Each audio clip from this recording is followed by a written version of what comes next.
When we begin discussing this turning point in history, it's important to recognize that the world of the 8th century was not divided into isolated regions acting independently. Civilizations were in motion, ideas were traveling, and identities were being reshaped at a rapid pace. The rise of Islam was not just the emergence of a new religion. It was the rise of a new civilizational force, one that carried with it a sense of unity, direction, and profound purpose. Within a remarkably short period, lands that had been politically fractured or spiritually stagnant found themselves revived under a system that offered clarity, law, justice, and a coherent worldview.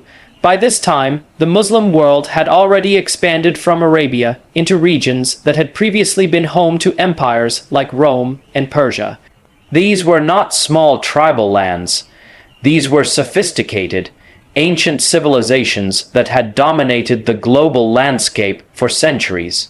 Yet they were overtaken not simply because of military strength, but because the new Islamic order brought organization, discipline, and a unifying belief structure that appealed to populations longing for stability. This momentum was not random. It was rooted in a deep conviction that life had purpose and that societies must be built upon justice and clarity. From North Africa, this momentum naturally pushed northward into the Iberian Peninsula, and when the Muslims entered Spain, it was not seen, at least initially, as a major disruption to Europe. Europe at the time was fragmented, weakened by internal divisions, and still trying to recover from the collapse of the Western Roman world. But what Europe did not realize was that the entry of Muslim forces into Spain was not an isolated event. It was part of a much broader wave, a civilizational movement that had been reshaping continents. The expansion into Europe was simply the next chapter in this unfolding story. This is where the crossroads becomes crucial.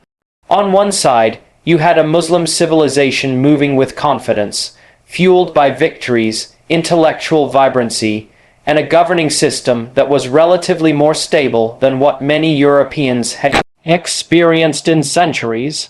On the other side, you had Europe, uncertain of its future, struggling to define its identity, yet beginning to sense that a new kind of threat and opportunity was emerging on its horizon. This psychological tension is often overlooked, but it is vital to understanding the moment. Civilizations don't only clash on battlefields. They clash in imagination, in fear, in ambition. In the stories they tell themselves about who they are and who they want to become.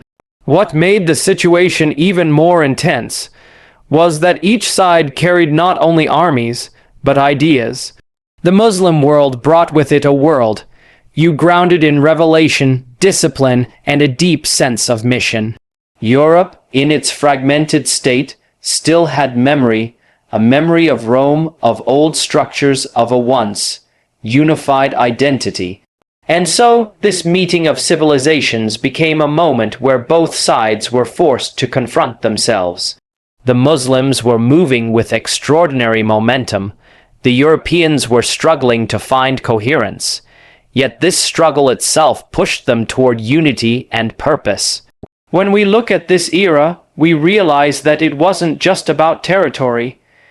It was about the movement of purpose, driven civilizations, and the psychological weight that such movements carry. Momentum in history is a powerful force, but momentum without reflection can be dangerous. And this moment forced both worlds to reflect on their strengths, their vulnerabilities, and their destinies. As we reflect on this crossroads, we are reminded that history is shaped not only by armies, but by ideas, intentions, and convictions. Civilizations rise when they know who they are, and they fall when they forget. The message is clear. A civilization, like a human being, is defined by its purpose. And when purpose is strong, destiny becomes unstoppable.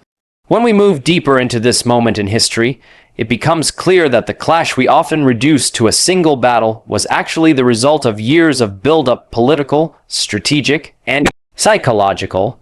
No confrontation of such magnitude happens overnight. There were forces shaping both the Muslim world and Europe long before swords ever crossed on the battlefield. And to understand the significance of what ultimately happened, we need to understand the momentum that led both sides toward this unavoidable encounter. The Umayyad Caliphate at this time was at the height of its power. It was a superpower in every sense of the word, politically vast, intellectually dynamic, and administratively organized. After consolidating regions across the Middle East and North Africa, the natural movement of expansion led into the Iberian Peninsula. Once Al-Andalus was established, the leadership saw no reason to stop. Victory creates momentum, and momentum creates confidence. This was a civilization functioning with clarity of purpose and a deep belief in its mission, and such societies rarely pause unless forced to. But it's important to avoid oversimplifying this expansion as mere conquest.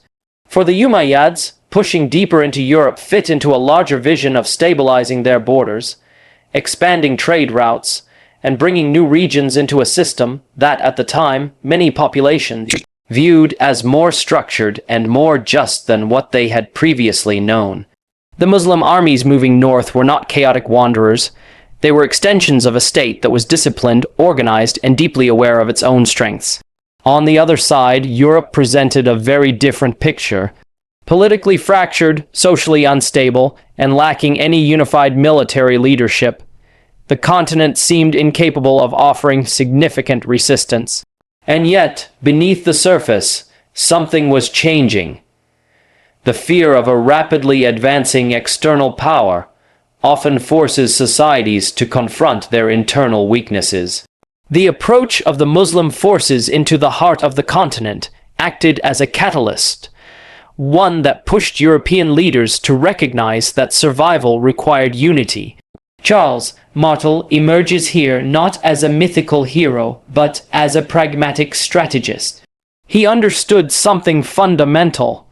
You cannot face a disciplined, purpose-driven force with divisions and disorganization. So he began the slow and deliberate process of unifying the Frankish territories, restructuring the military, and creating an army that could withstand the cavalry charges that had overrun so many regions before. This was not just military preparation, it was psychological preparation. Martel had to convince fragmented tribes and regional lords that what was approaching was not a distant skirmish, but an existential question. And this psychological dimension is essential. A civilization that feels no threat remains complacent. But a civilization that senses its survival is at stake suddenly discovers clarity. Europe found clarity in the face of the Umayyad advance. The fear of losing cultural identity, religious continuity, and political autonomy pushed the Franks toward a unity they had not experienced in generations. In a way, the approaching Muslim forces forced Europe to define itself. This is why the political buildup matters. It shows that history is shaped not simply by armies meeting, but by what leads them there, the fears, ambitions, strategies, and motivations that slowly tighten the string until the moment of impact. Both civilizations were moving with purpose, and their trajectories made confrontation inevitable. When we see this build-up clearly, we begin to understand that the clash was not about superiority or inferiority. It was about momentum meeting resistance, confidence meeting desperation, and vision meeting self-preservation. These forces shape nations, but they also shape individuals. Because every one of us faces our own buildup of pressures, expectations, and challenges. And the lesson is this: you cannot wait for the moment of crisis to define your purpose. Purpose must be built long before the battle arrives. When the two forces finally met on the fields near Tours, it was not simply a clash of armies. It was the collision of two distinct civilizational momentums, each carrying its own history, its own confidence, and its own vision of the world. And what makes this encounter so compelling is that, unlike many battles defined by sheer numbers or brute force, this one was shaped by strategy, psychology, and the subtle but powerful influence of terrain. It was a moment where the decisions made by leaders, the discipline of soldiers, and even the landscape itself all converged to create a turning point. The Muslim forces, seasoned by decades of continuous expansion, were accustomed to highly mobile warfare.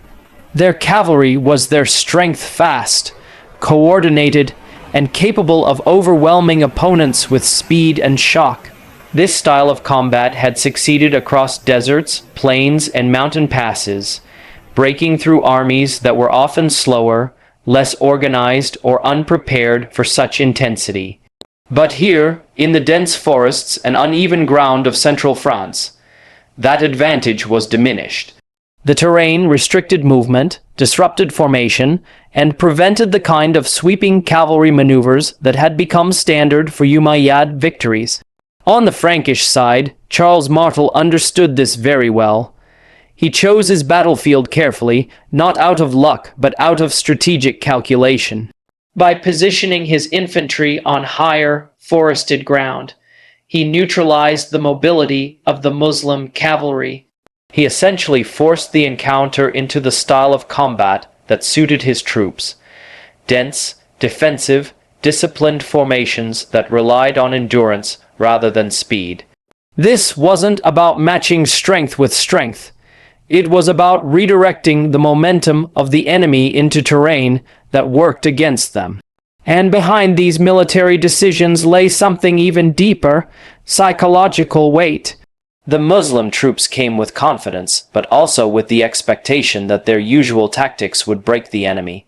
When they encountered a force that not only held its ground but absorbed the initial waves of attack, the familiar rhythm of victory was disrupted. On the Frankish side, soldiers fought with the knowledge instilled by Martel's leadership that this confrontation carried existential significance. For them, this was not a battle over territory. It was a battle over survival, identity, and continuity.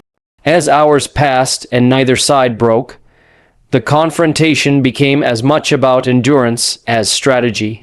The disciplined Frankish infantry held their formation like a wall, refusing to give the openings that cavalry depended upon. And then came the moment that, historically, becomes the turning point. The rumor spreading through the Muslim ranks that their camp had been attacked and loot was in danger. Whether fully accurate or exaggerated, the effect was undeniable. In a long, drawn-out battle, a brief moment of uncertainty can unravel cohesion. Some units pulled back to protect their gains, others hesitated, and hesitation in war is often fatal. Martel recognized this fracture instantly. He pressed forward, intensifying the pressure at precisely the moment when doubt had begun to surface. The Umayyad forces, unable to regroup in terrain that hindered their strength, eventually withdrew. It wasn't a collapse born of weakness. It was a strategic retreat in the face of a changing dynamic. But historically, that retreat marked the point at which the northward Muslim expansion into Western Europe came to a halt. What we learn from this decisive encounter is that turning points in history rarely hinge on a single dramatic blow. They emerge from a combination of clarity, patience, discipline, and the ability to read moments that others overlook. Martel's strength was not in overpowering his enemy. It was in understanding the battlefield, understanding his limitations, and leveraging every advantage that circumstance offered. And this teaches us something profound. Victory often belongs not to the one who is stronger, but to the one who is more aware. Aware of the terrain, aware of the moment, and aware of the purpose for which he stands. What happened after the battle is, in many ways, more revealing than the battle itself. Historical moments often echo far beyond their immediate consequences, shaping identities, borders, and world views for centuries. And this particular encounter, What we call the battle that halted Islam's northward movement in Western Europe became one of those subtle yet enduring inflection points. Not because it destroyed one civilization or solidified another, but because it set the boundaries within which both would continue to grow, interact, and define themselves for generations. For the Muslim world, the retreat from central France did not signal weakness, nor did it weaken the flourishing civilization of Al-Andalus. Muslim Spain remained, for centuries afterward, one of the brightest centers of learning, science, philosophy, and cultural brilliance in Europe. Cities like Cordoba, Toledo, and Granada became hubs of intellectual exchange places where Muslims, Christians, and Jews contributed to a shared legacy of knowledge. So the halt at Tours did not erase the Muslim presence from Europe. It simply confined it geographically, creating a dynamic where Islam remained a southern force while Christianity became northern identity. This boundary, though invisible on a map, shaped the psychological geography of Europe.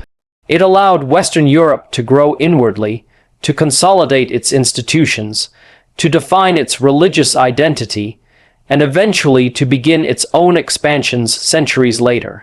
The battle created a sense of cultural perimeter, a notion that Europe had defended something intrinsic to itself, its faith, its continuity, its evolving identity, and this perception, whether historically precise or exaggerated by later generations, became a foundational narrative in European self-understanding.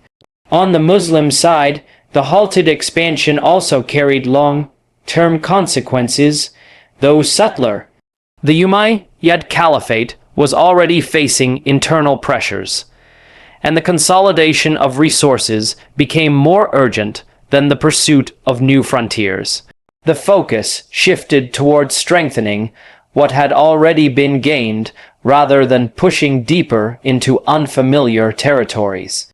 This was not a failure.